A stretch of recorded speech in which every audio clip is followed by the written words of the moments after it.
Holidays-நாலே நம்ம K Travels தான். தமிழகத்தின் முன்னணி டிராவல்ஸ் நிறுவனம். Plan your happy trips with K Travels. இப்போ ஜனநாயகனை பற்றி என்ன சார் நினைக்கிறீங்க?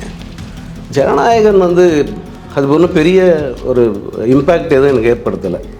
சபுக்கு எடுத்து சுற்றிட்டு அவர் எம்ஜிஆர் ஆகிட முடியாது. இவ்வளோ பெரிய நடிகன்னு சொல்ல வச்சுட்டார் எல்லாரையும். இவ்வளோ பெரிய பொசிஷனுக்கு வந்துட்டேன்னு எல்லாரையும் சொல்ல வச்சுட்டாரு. இப்போ அரசியலுக்கு வர்றாரு. எங்கே வந்தாலும் யாராவது ஒரு மிகப்பெரிய ஒரு ஆளுமையோட நிழல் அவருக்கு தேவைப்படுது. இப்போ வரைக்கும் ஒரிஜினலாக அல்லது சுயமாக ஏதாவது பண்ணியிருக்காரான்னா எதுவுமே இல்லை. சினிமாவில் ரஜினி, அரசியலுக்கு எம்ஜிஆர், இப்படி யாராவது ஒருத்தர் அவர் அந்த நிழலில் ஒதுங்கியே அவர் வாழ பார்க்குறாரு. ஓகே, இந்த ஜனநாயகனை நான் அப்படி தான் பார்க்குறேன். இல்லை, ஒரு வழிகாட்டியாக எடுத்துக்கிற தப்பு இல்லை சார். படமாக ஒரு செயற்கையான அரசியல் படமாக இருக்குது. இப்படி தான் அவனை பார்க்கணும்னு ஆசைப்படுவேன். ஒரே நாளில் 2 கெட்டப் பார்த்துட்டோம். இந்த ரெண்டுமே வித்தியாசமாக இருக்குது. ரொம்ப ஹேண்ட்ஸமாக இருக்காரு, மேன்லியாக இருக்காரு. அதுவும் எஸ். எப்படி சார் பார்க்குறீங்க இந்த ரவி மோகன் அப்படின்ற இந்த இது மாறினதுக்கு அப்புறம் ஜெயம் ரவியோட வளர்ச்சியை? இல்லை, அவருக்கே கூட எப்படின்னா ஏதோ ஒரு கூட்டுக்குள்ளேருந்து வெளியே வந்த மாதிரி ஒரு ஃபீல், அந்த ஃபீல்டில் தான் இருக்காரு. ஆக்சுவலி டிவோர்ஸ்க்கு அப்புறம் மாறிட்டாரு அப்படின்ட்டு. ஓகே, அது பேர் மாத்திரம் என்ன சார் காரணமாக இருக்குன்னு நினைக்கிறீங்க? இருக்கலாம். ஏன்னா ஒரு படம் ஜெயம்ன்ற ஒரு படத்தோட அந்த சக்ஸஸை மட்டுமே நம்ம ஏன் சுமந்துக்கிட்டு இருக்கணும், நம்ம ஒரிஜினல் பேரில் வரலாம் அப்படிங்கிற நினைப்பா கூட இருக்கும். நான் அவரை சந்திக்கும் போது அந்த பேர் மாற்றம் நடக்கலப்போ, அப்போ இந்த இதுக்கப்புறம் டிவோர்ஸ்க்கு அப்புறம் ஃபார்மலாக இதை எல்லாருக்கும் சொல்லணுங்கிறதுக்காக கூப்பிட்டு சொல்லியிருந்தார்.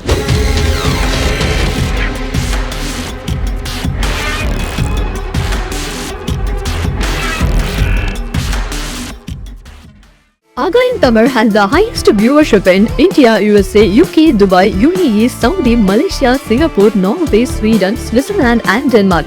Join us and take your business to the world. உலகெங்கும் வாழக்கூடிய ஆகாயம் தமிழ் நெஞ்சங்களுக்கு கிறிஸ்டியின் அன்பு வணக்கம். நம்மோடு சினிமா விமர்சகர் சங்கர் சார் இணைஞ்சிருக்காரு. வணக்கம் சார். வணக்கம். எப்படி இருக்கீங்க சார்? நல்லா இருக்கேன். ஓகே, இப்போ ஜனநாயகனை பற்றி என்ன சார் நினைக்கிறீங்க? ஜனநாயகன் அது ஒன்றும் பெரிய ஒரு இம்பேக்ட் எதுவும் எனக்கு ஏற்படுத்தலை. சபுக்கு எடுத்து சுற்றிட்டு அவர் எம்ஜிஆர் ஆகிட முடியாது.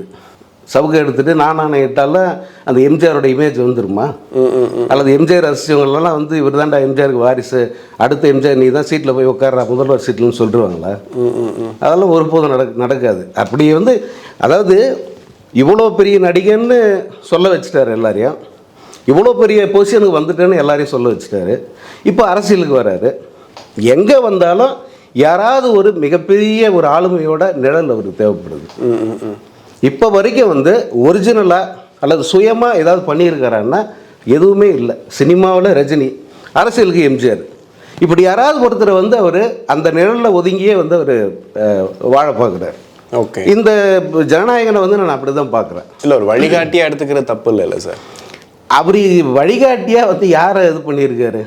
வழிகாட்டியாக இல்லை. அது இந்த பரீட்சையில் பிட் அடிக்கிறாங்கல்ல, பாஸ் பண்ணதானே பிட் அடிக்கிறாங்க, அந்த டெக்னிக் தான் அவர் யூஸ் பண்ணுறது. வழிகாட்டியாக நினைக்கிறவன் என்றைக்குமே அவன் வாயிலேருந்து இந்த மாதிரி வார்த்தைகள் வராது, அவன் பிஹேவியர் இப்படி இருக்காது. இந்த மாதிரி ஒரு ஒர்க் ஃப்ரம் ஹோம் அரசியல்லாம் பண்ண மாட்டாங்க. ஓகே, இல்லை, மற்றபடி படமாக பார்க்கும்போது எப்படி யோசிக்கிறீங்க? ஏன்னா ஹச் வினோத் படம், ஆமாம், டைட்டில் ஆரம்பித்து ஒரு புரட்சி பண்ணுற படம் மாதிரின்னு சொன்னாங்க, அப்புறம் ரீமேக்குன்னு சொன்னாங்க. ஸோ படமாக எப்படி நினைக்கிறீங்க? படமாக ஒரு செயற்கையான அரசியல் படமாக இருக்குது. அது ஏன் அந்த வார்த்தையை பயன்படுத்துகிறேன்னா, விஜய்க்கு என்னென்னா இப்போ அரசியலுக்கு வந்துட்டாரு, அதனால் அரசியல் படம் பண்ணுறாரு. இது எப்படி இது ஒத்துக்கிறீங்களா நீங்கள்?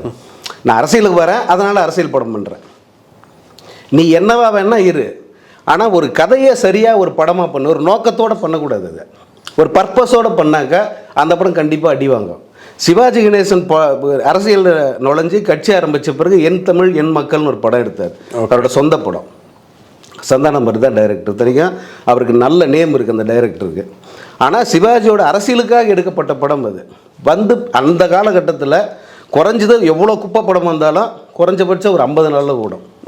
அந்த படம் 2 வாரம் கூட ஓடணும். ஆனால் இவர் தான் எம்ஜிஆர்னு சொல்கிறாரு சார். அதுதான் சிவாஜியை விட பெரிய நடிகனா, சிவாஜியை விட பாப்புலரா? அவர் கட்சி ஆரம்பிச்சும் போது எவ்வளோ பெரிய பரபரப்பு இருந்தது தெரியுமா? எவ்வளோ பெரிய டாக்காக இருந்தது தெரியுமா அது? ஆனால் அந்த கட்சி ஆரம்பித்த பிறகு அந்த படம் 2 வாரம் தாக்கு பிடிக்கல அவரோட சொந்த தேட்டர்லேயே. ஏன்னா நோக்கம் என்ன, அவருக்கு தன்னோட அரசியல் கட்சிக்கு ஒரு பலமாக இது இருக்கணும்னு நினச்சி எடுக்கிறாருல்ல, அதை மக்கள் ஈஸியாக நிராகரிச்சிருவாங்க. ஆனால் இதே ஹெச் வினோத் ஒரு படம் துணிவுன்னு ஒரு படம் எடுத்தார். அதுவும் கிட்டத்தட்ட அரசியல் படம் தான். அதில் வங்கி கொள்ளை அதாவது வங்கிகள் மக்களை எப்படி கொள்ளடிக்குதுன்ற அந்த அரசியலை பேசினார் அவர். அந்த அரசியல் ரொம்ப இயல்பாக அதில் அமைஞ்சது. அதனால் வந்து அது எடுபட்டது, ஜனங்க கொண்டாடினாங்க. இப்போ இது விஜயோட அரசியல் கேரியரை பூஸ்டப் பண்ணுன்றதுக்காகவே இப்படி ஒரு ஜனநாயகன் ஒரு படம் எடுத்தால் அது அது வந்து எப்படி இயல்பாக அமையும்னு எனக்கு தெரியல. அது இயல்பான ஒரு படமாக வருமா அப்படின்னு எனக்கு தெரியல. நீங்கள் சொன்ன மாதிரியே ஹெச்வினோத் அப்படி எடுக்கக்கூடியவர் எப்படி இதுக்கு கரெக்டாக வருவார்னு நினைக்கிறீங்க? ஏன்னா ஒருவேளை நீங்கள் சொல்கிற மாதிரி இது ஒரு அரசியல் படமாக மாற்றணும்னா அது ஹெச்வினோத் எப்படி சரியாக வருவார் அதுக்கு? அதான் அவர்கிட்ட ஏற்கனவே ஒரு அரசியல் கதை இருந்தது, அது கமலுக்காக சொன்ன கதை. அந்த கதையை வந்து இவருக்கு ஏற்ற மாதிரி வந்து மாற்றி அவர் பண்ண தயாராகிட்டார். அப்படி தான் இது இணைஞ்சிருக்காங்க. பட் அது களத்துக்கு திரைக்கு வரும்போது இந்த ஒரு பார்வையை வந்து ஜனங்களுக்கு இருந்துச்சுன்னா அந்த படத்தை வந்து அப்படி ரசித்து பார்க்க மாட்டாங்க. இதுக்கு தானே எடுத்திருக்கான் அப்படின்ற ஒரு நினைப்பு வந்துருச்சுன்னு வச்சுக்கோங்களேன், அந்த படம் பார்க்குற ஆர்வம் பெருசாக இருக்காது. ஓகே. இன்னொரு பக்கம் வந்து பார்த்துருப்பீங்க கராத்தே பாபு அப்படின்னு சொல்லிட்டு அந்த படத்தோட டீசர் பார்த்தோம். கிட்டத்தட்ட பார்க்கும்போது அவர் யாரை சொல்றாங்கன்ற மாதிரி தோணுது. அமைச்சர் சேகர் பாபுவோட கதை தான் வந்து வருதோ அப்படின்ட்டு. ஏன்னா ஓப்பன் பண்ணி அந்த சட்டசபையை காமிக்கும் போது அதில் பேசக்கூடிய அந்த வார்த்தைகள் எல்லாமே அப்படியே எங்கேயோ பார்த்த மாதிரி இருந்துச்சு. இப்போ சேகர் பாபு வச்சு தான் பண்ணுறாங்களோன்ற மாதிரி. ஆனால் இதில் பல சிக்கல்களும் இருக்குது. ஒரு இறந்த ஒரு தலைவரை பற்றி பண்ணுறதோ ஒரு அரசியல்வாதி பண்ணுறதோ வந்துட்டு கூட நம்ம ஏதோ ஒரு கதைகள் வச்சு ஒரு கற்பனையாக கூட கொண்டு போயிடலாம். பட் இப்போ இருக்கக்கூடிய ஒருத்தரை வச்சு பண்ணுறது எந்த அளவுக்கு சாத்தியமாக இருக்கு? இல்லை, அதெல்லாம் கேர்ஃபுல்லாக இருப்பாங்க. அவ்வளோ சுலபத்தில் வந்து ஏன்னா அவர் பதவியில் இருக்கிறவர், ஆளுங்கட்சி, பவர்ஃபுல்லான ஒரு பர்சனு. அவர் வந்து இந்த மாவீரன்னு சொல்லிப்பாங்க இல்லையா, மாவீரன் ஜேபிஆர் மாவீரன் அப்படின்ட்டு, அப்படி ஒரு மாவீரன் தான் வரும் அவங்க ஏரியா. அதனால் அப்படிப்பட்ட ஒருத்தரை வந்து படமாக எடுக்கும்போது ரொம்ப கேர்ஃபுல்லாக அவரை அவ்வளோ சுலபத்தில் வந்து நினைவுபடுத்துகிற மாதிரி காட்சிகளை வைக்க மாட்டாங்க. ஓகே. அது ஒரு என்ன சொல் எதேச்சியாக வந்து என்ன அப்படி அமைஞ்ச மாதிரி நமக்கு இப்போ தெரியலாம். பட் படமாக பார்க்கும்போது நிச்சயமாக செய்ய மாட்டாங்க. ஏன்னா அப்படி ஒரு வேலை ஏதாவது பண்ணாங்கன்னா சேகர் பாபு என்ன மாதிரி ரியாக்ட் பண்ணுவாருன்னு அவங்களுக்கு தெரியும். ஓகே. அதனால் அதை செய்ய மாட்டாங்க. கண்டிப்பாக. இப்போ நாங்கள் சேகர் பாபு கதையை வந்து எடுக்கிறாங்க அப்படின்னும் போது அவர் கதை நிறையா சொல்லுவாங்க சார். ஏகப்பட்ட விஷயங்கள் கேள்விப்பட்டிருக்கோம். நிறைய மாசான காட்சிகள்லாம் அதிலே வரும்ன்ற மாதிரி. ஸோ நீங்கள் சுருக்கமாக சொன்னால் சேகர் பாபு இப்படி தான் வந்தாருன்ற மாதிரி சொல்லலாம், எப்படி சொல்லுவீங்க? ஐ மீன் இந்த கதையோட ஒத்து போக மாதிரி. இல்லை, நாம் இந்த மழை வெள்ளம் அந்த பாதித்த சென்னையில் இந்த பிஜேபிக்காரனுக்கு வந்து ஒரு சீனை போட்டாங்க. அதாவது அவர் சேகர் பாபு வந்து மக்கள்கிட்ட போயிட்டு குறையை கேட்டு அவங்களுக்கு உதவி பண்ண போகிறாரு. இவனுக்கு வந்து ஆப்போசிட்டில் இந்த ஆளுங்கட்சிக்கு எதிரான ஒரு பாலிடிக்ஸை, டர்ட்டி பாலிடிக்ஸை பண்ணுறதுக்கு ட்ரை பண்ணுறாங்க. பேட்டியை மடிச்சுக்கிட்டு என்னடா அது அப்படின்னாரு. ஒன்றும் இல்லை, நான் சும்மா வந்தேன்னு சொல்லிட்டு விட்டான். இதான் சேகர் பாபு. ஓகேவா? ஸோ அதனால் அது அந்த மாசான காட்சிகளை அப்படி வச்சாக்க வந்து கண்டிப்பாக நல்லா இருக்கும், ஏற்றுப்பாங்க. அவரும் கூட வந்து அதை பெருசாக கண்டுக்க மாட்டார். ஓகே. டாடா படத்தோட இயக்குனர் கணேஷ் அப்படிங்கிறவர். ஸோ அவர் வந்து இப்படி தான் சாஃப்டாக ஒரு படம் எடுப்பார், இவருக்கு இந்த மாதிரி தான் வருன்ற மாதிரி நம்ம ஒரு மைண்ட் செட்டில் இருந்தோம். ஸோ அவர்கிட்ட இருந்து இப்படி ஒரு படத்தை எப்படி பார்க்குறீங்க? இல்லை, அது ஒரு சிலர் தான் வந்து இந்த மைண்ட் செட்டு இவருக்கு இந்த மாதிரி தான் படம் பண்ண தெரியும் அப்படிங்கிறது ஒரு சிலர் தான். பெரும்பாலும் எனக்கு தெரிஞ்சு தமிழ் சினிமா இயக்குநர்களில் பெரும்பாலும் வந்து மணிவண்ணன் மாதிரி வெரைட்டியான திங்கிங் உள்ள ஆட்கள் இருக்காங்க. என்ன அவங்கள அந்த மாதிரி பண்ண விடுறதில்ல. சேஃபர் ஜோன் இது உனக்கு இது வசதியாக இருக்குது, நீ இதை பண்ணினா எடுப்படும், இப்படிப்பட்ட படங்களையே உங்கள்கிட்ட இருந்து பார்த்து பழகிட்டாங்க, நீ இதை பண்ணு அப்படின்னு சொல்கிற தயாரிப்பாளர் நிறைய பேர் எனக்கு தெரிஞ்சு. எவ்வளோ தயாரிப்பாளரை கதை வித்தியாசம் சொன்னால் இல்லை வேணாங்கண்ணா நீ முன்ன பண்ணல, அந்த மாதிரி ஒரு கதை எடு, சேஃபாக எடு அப்படின்வாங்க. இந்த மாதிரி இப்போ மணிவண்ணன்லாம் எப்படின்னா அப்படி யார் பேச்சையுமே அவர் கேட்க மாட்டார். மணிவண்ணன் சார் கூட ரொம்ப நெருங்கி பழகிருக்கு. அதனால் சொல்கிறேன், ப்ரொடியூசர் யாருன்றது அவர் தான் முடிவு பண்ணுவார். யாராவது ப்ரொடியூசர் அவரை தேடி வந்து இதுக்குள்ளே இப்படி படம் பண்ணு அப்படிலாம் வந்து அவர்கிட்ட கம்பல் பண்ணவே முடியாது. ஏன்னா அவர் கதையே எழுத மாட்டார், வேண்டாம் ஒரு வரி கூட எழுத மாட்டார், ஒரு வரி கூட வசனம் எழுத மாட்டார். எல்லாமே ஸ்பாட்டில் தான். ஒரு படம், இந்த கடைசியாக எடுத்த படம் நாகராஜ சோழன்ட்டு தோனி ஃபாரஸ்ட்டில் இருக்கிற ஆற்றுக்குள்ளே ஷூட் பண்ணிக்கிட்டு இருக்காரு. ஒரு சேர் போட்டு தண்ணியில் உட்காந்துருக்காரு அவர். படப்பிடிப்பு நடக்குது. அந்த சீன் பேப்பரே கிடையாது யார் கையிலுமே. இவர் இங்கேருந்து வசனம் சொல்கிறாரு, அப்படியே இந்த வசனத்தை சொல்கிறார், இதான்டா வசனம், இதான் வசனம், இதான் வசனம்னு சொல்கிறாரு. அடுத்தடுத்து அப்படியே வந்து அதுக்கு அவங்க பழகிட்டாங்க கரெக்டாக. அவர் கதையே வந்து மைண்டில் வச்சுருக்காரு, ஸ்கிரிப்டை வந்து மைண்டில் வச்சுருக்காரு. எழுதுறதே பவுண்டர் ஸ்கிரிப்ட்ன்ற வார்த்தையே வந்து அவர்கிட்ட கிடையாது. ஸோ அந்த மாதிரி பண்ணணுன்ற இயக்குனர்கள் இருக்காங்க, அவங்கள அப்படி பண்ண விடுறதில்ல. இவருக்கு வந்து ஒரு வேளை அந்த மாதிரி சிந்தனை உள்ள ஒரு டைரக்டர் இருப்பார்னு நினைக்கிறேன். ஓகே. ஆனால் ஏதோ இடத்துல வந்துட்டு தெரிஞ்சிரும்ல சார், இவருக்காக தான் எடுத்திருக்காரு, இந்த கட்சியை பற்றி தான் பேசுகிறாங்க அப்படின்ட்டு. இல்லை, அது நல்ல விதமாக எடுத்துட்டா ஒன்றும் பெரிய பிரச்சனை இருக்குது. எதுவும் வந்து நெகட்டிவாக இல்லாமல் நல்ல மாதிரியாக பாசிட்டிவாகவே வந்து அதை கொண்டு போனால் எந்த பிரச்சனையும் இருக்காது. இப்போ ஜெயம் ரவி வந்து டைட்டிலோடு தானே பண்ணுறாரு, அதனால் மேக்ஸிமம் வந்து பாசிட்டிவாக அமையறதுக்கு வாய்ப்பு. ஓகே, ஏன்னா புதுப்பேட்டை படத்தை பார்க்கும்போதும் சொன்னாங்க வடச்சென்னை ராதாரவி கேரக்டர் கூட மதுசூதனன் கேரக்டர் மாதிரி தான் இருக்குன்ற மாதிரி நிறைய அந்த டாக் எல்லாம் போயிட்டு இருந்துச்சு. இந்த புதுப்பேட்டையில வந்துட்டு அவர் அரசியல்வாதியா வர்ற வரைக்கும் பார்த்தோம், அதுக்கப்புறம் என்னாச்சுங்கிறதா இந்த படத்துல வர மாதிரி இருக்குன்ற மாதிரிலாம் இருக்கு. ஸோ இந்த டாக் பாக்குறீங்க? நமக்கு இன்னும் கதை என்னன்னு நமக்கு தெரியாது, இது ஒரு சும்மா ஒரு அவுட்லைன், இதை வச்சுட்டு வந்து நம்ம ஒரு சர்ச்சை வர்றதுக்கு வாய்ப்புகள் ஏதோ இருக்குன்னு நினைக்கிறீங்களா? சர்ச்சை வர்றதுக்கு பெரிய அளவுக்கு சர்ச்சை வராது கிறிஸ்டி. ஏன்னா ஒரு இவரை மாதிரி ஒரு கேரக்டரை வந்து அதில் எந்த இடத்துலையுமே வந்து டேமேஜ் பண்ண மாட்டாங்க. அது பண்ணால் எந்த அளவுக்கு படம் பாதிக்குன்னு அவங்களுக்கு தெரியும். ஏன்னா படத்தை ரிலீஸ் பண்ணால் தியேட்டருக்கு படம் வரணும், இது ஓடிடி ரிலீஸ் ஆகிற படம் இல்லை. அதனால் வந்து அந்த மாதிரி எதுவும் பண்ண மாட்டாங்க. இன்னொன்று ஜெயம் ரவி ரொம்ப அதெல்லாம் ரொம்ப கேர்ஃபுல்லாக இருப்பார், அவ்வளோ சீக்கிரம் மாட்டிக்க மாட்டார். இப்போ ஜெயம் ரவியா இருக்கிற போது கூட எனக்கு தெரிஞ்ச அவ்வளோ தூரம் வந்து அவர் கரெக்டாக கதை சூஸ் பண்ணாரா அப்படின்னு கேட்டால் கூட பெருசாக நம்ம சொல்லிட்டு இருந்தோம் பெரிய படங்கள் நல்ல ஹிட் இல்லை அப்படின்ற மாதிரி. ரவி மோகனா மாறினதுக்கு அப்புறம் ஏகப்பட்ட விஷயங்கள் புதுசு புதுசாக பண்ணுறாரு. ப்ரொமோஷனாக இருக்கட்டும், அவர் போகிற விஷயமா இருக்கட்டும், இந்த கெட்டப் பார்க்கும் போதே அவ்வளோ சூப்பராக நல்லா ரொம்ப நல்லா இப்படிதான் அவனை பார்க்கணும்னு ஆசைப்படுவேன். ஒரே நாளில் 2 கெட்டப் பார்த்துட்டோம், இந்த ரெண்டுமே வந்து வித்தியாசமாக இருக்கு, ரொம்ப ஹேண்ட்ஸமாக இருக்காரு, மேன்லியாக இருக்காரு. அது எஸ்.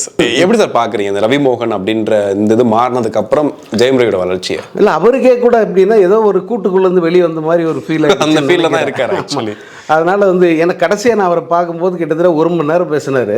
அப்போ பல விஷயங்கள் வந்து மனசை விட்டு அவர் சொல்கிறாரு. எப்படியெல்லாம் வந்து அவர் இத்தனை காலமும் வந்து எப்படியெல்லாம் ஒரு சிறைக்குள்ளே இருந்த மாதிரி இருந்தேன், இப்போ எப்படி இருக்கேன், இனி என்னென்ன பண்ண போகிறேன் அப்படிங்கிறத சொல்லும்போது கிட்டத்தட்ட 11 படங்கள் பட்டியல் போட்டார் அவர். அடுத்தடுத்து அவர் பண்ணுற படம் 11 படங்கள் சொன்னார். இந்த படம் எல்லாத்துலேயுமே கதை வேறு சார், நீங்கள் வந்து நினச்சே பார்க்க முடியாத மாதிரி ஒரு வித்தியாசமான ஒரு ரவியை பார்க்கலாம். அதே போல் தனியொருவன் 2 அந்த படம் வந்து இது இப்போ எப்படி தனியொருவன் 1 வந்து இந்த பாஸ்ட் லைஃப்பில் எனக்கு பெஸ்ட் அப்படின்னு நீங்கள் சொல்கிறீங்களா, அதே மாதிரி அந்த படம் அமையும். இவ்வளோ நம்பிக்கையாக தன்னம்பிக்கையோடு பேசுகிறேன். ஓகே, ஆக்சுவலி அந்த கான்ஃபிடென்ஸ் தான் இந்த கேரக்டரில் தெரியுது. நீங்கள் சொல்றது டிவோர்ஸ்க்கு அப்புறம் சொல்கிறீங்களா? ஆமாம், டிவோர்ஸ்க்கு அப்புறம் மாறிட்டார் அப்படின்ட்டு. ஓகே, அது பேர் மாத்திரம் என்ன சார் காரணமாக இருக்குன்னு நினைக்கிறீங்க? இருக்குதுக்கலாம். ஏன்னா ஒரு படம் ஜெயம்ன்ற ஒரு படத்தோட அந்த சக்ஸஸை மட்டுமே நம்ம ஏன் சுமந்துக்கிட்டு இருக்கணும், நம்ம ஒரிஜினல் பேரில் வரலாம் அப்படிங்கிற நினைப்பா கூட இருக்கும். நான் அவரை சந்திக்கும் போது அந்த பேர் மாற்றம் நடக்கலப்போ, அப்போ இந்த இதுக்கப்புறம் டிவோர்ஸ்க்கு அப்புறம் ஃபார்மலாக இதை வந்து எல்லாருக்கும் சொல்லணுங்கிறதுக்காக கூப்பிட்டு வந்து சொல்லியிருந்தார். அப்போ இதை சொன்னது. ஓகே, இப்போ தொடர்ந்து ஒரு நடவடிக்கைகள்லாம் நீங்கள் பார்த்துருப்பீங்க, ப்ரொமோஷனுக்கு வர்றது. இன்னொன்று பிரசாத் லேபில் கூட பார்த்தீங்கன்னா வருவார், பேட்டி கொடுப்பார், கிளம்புவார். பட் இப்போ வந்து செய்தியாளர் உட்காந்து பேசுறது, அவங்க சாப்பாடு பரிமாறும் போது வர்றது, போகிறது, பார்க்குறது, அங்கே வேலை செய்யவங்களோட பேசிட்டு போகிறது, இதெல்லாம் நான் கவனித்த விஷயங்கள் ரொம்ப சேஞ்ச் ஆகிட்டாரு சார் இப்போ. இல்லை ரொம்பன்னு இல்லை, அவர் ஆரம்பத்துலேருந்து அவருடைய இயல்பு அதுதான். அவர் ஒன்றும் பெருசாக டோட்டலாக அப்படியே சேஞ்ச் ஆகிட்டு மொத்தமாலாம் மாறல. ஓகே, மொத்தமாலாம் மாறல, அவருடைய இயல்பு அதுதான். ஏன்னா அதுக்கு முன்னே அவருடைய பிறந்த நாட்கள் அந்த மாதிரி ஃபங்க்ஷன்ஸ் இது எல்லாத்துக்குமே நான் போயிருக்கேன். அவர் எப்படி பசங்கிட்டெல்லாம் எப்படி பிஹேவ் பண்ணுவார், இப்போ ஏதாவது ஒரு ஆசிரமத்துக்கு போகிறாரு, இப்போ இந்த லிட்டில் ஃப்ளவர் கான்வென்ட் அதுகள் தான் பெரும்பாலும் அவர் கொண்டாடுவார். அங்கே வரும்போது அந்த பசங்க கூட எப்படி ரொம்ப நான் ஒரு ஹீரோ, நான் ஒரு நடிகை அந்த மாதிரி இல்லாமல் ரொம்ப கேஷுவலாக அந்த பசங்களை வந்து ரொம்ப கேர் எடுத்து அவங்ககிட்ட பேசுவார், பழகுவார். அது இயல்பாகவே அவர்கிட்ட இருக்கிறது தான். இப்போ வந்து என்னென்னா இன்னும் கொஞ்சம் மென்டலாக வந்து அவர் ஃப்ரீயாக இருப்பார் இல்லையா, அதனால் இன்னும் கொஞ்சம் கீழே இறங்கி வராரு. பல விஷயங்கள் அந்த மெச்சூரிட்டி தானே ஒவ்வொரு கட்டத்துலையும். சரி, இப்போ பராசக்தி பற்றி பேசணும். இப்போ ரீசெண்டாக வந்து குடும்பஸ்தனும் படம் வேற வந்து இருக்குது. இப்போ இந்த கராத்தே பாபு எல்லாமே பார்க்கும்போது தமிழ் சினிமா கொஞ்சம் யதார்த்த சினிமாக்குள்ளே போகுதோ. ரொம்ப காலத்துக்கு முன்னாடி இந்த கான்செப்ட் இருந்துச்சு, ஒரு பயோபிக் எடுக்கிறது, ஒரு குடும்ப கதை எடுக்கிறது, அதை சுற்றியே கதை இருக்கிறது அப்படின்னு. இப்போ அதெல்லாம் தாண்டி ரொம்ப மாசு ரத்தம் கத்தின்னு போயிட்டு இருந்த சினிமா டக்குன்னு வந்து இப்போ திரும்ப இதில் ட்ராக் மாறுற மாதிரி எடுத்துக்கலாமா? இல்லை, நம்ம தமிழ் சினிமாவை அப்படியெல்லாம் தப்பாக எடுத்துக்க முடியாது, தப்பாக எடை போடவே முடியாது. திடீர்னு மாறும். அது வந்து என்னன்னா இது எதேச்சையாக வர்றது தான். அதெல்லாம் நம்ம நினைக்கிறோம் எல்லாருமே மாறிட்டாங்க. ஆனால் ஓடுது இல்லை சார், மதகஜராஜா ஹிட் ஆகுது, குடும்பஸ்தன் ஹிட் ஆகுது, அதுதான் அந்த மற்ற படங்கள் ஹிட் ஆகல. இதே மாதிரி பல நேரங்களில் அந்த மாதிரி ஒரு கோயின்சிடன்ஸ் தான் இது, அந்த மாதிரி நடந்திருக்கு. உடனே வந்து பரவாயில்ல தமிழ் சினிமா ஆரோக்கியமாயிடுச்சு, ரொம்ப இதாக போகுதுன்னு நினைப்போம். அப்போ தான் 10 குப்பை வந்து கொட்டுவாங்க. அது இருக்குது, இன்னும் நிறைய அந்த மாதிரி படங்கள் வர வேண்டிய படங்கள் இருக்குது. இந்த இப்போ கூட ஒரு படம் ஒன்று வந்துச்சு, ஏதோ பீமராஜான்னு ஒரு படம் வந்துச்சு. நாங்கள்லாம் மாறல, இன்னும் அப்படியே தான் இருக்கோம், வெயிட் பண்ணுங்க வரோம் அப்படின்ற மாதிரி தான் அந்த பீமராஜாவா சார் அப்படின்னு ஒரு படம், இந்த ஆரவ் நடிச்ச படம். ஓகே ஓகே ஓகே, வந்துட்டு தான் இருக்கு, அந்த வந்துட்டு தான் இருக்கு. அதெல்லாம் கண்டிப்பாக சார் நிறைய விஷயங்கள் பேசணும். நேரத்துக்கு நன்றி, வணக்கம். ஹாலிடேஸ்னாலே நம்ம கே டிராவல்ஸ் தான் தமிழகத்தின் முன்னணி டிராவல்ஸ் நிறுவனம். Plan your happy drips with K travels.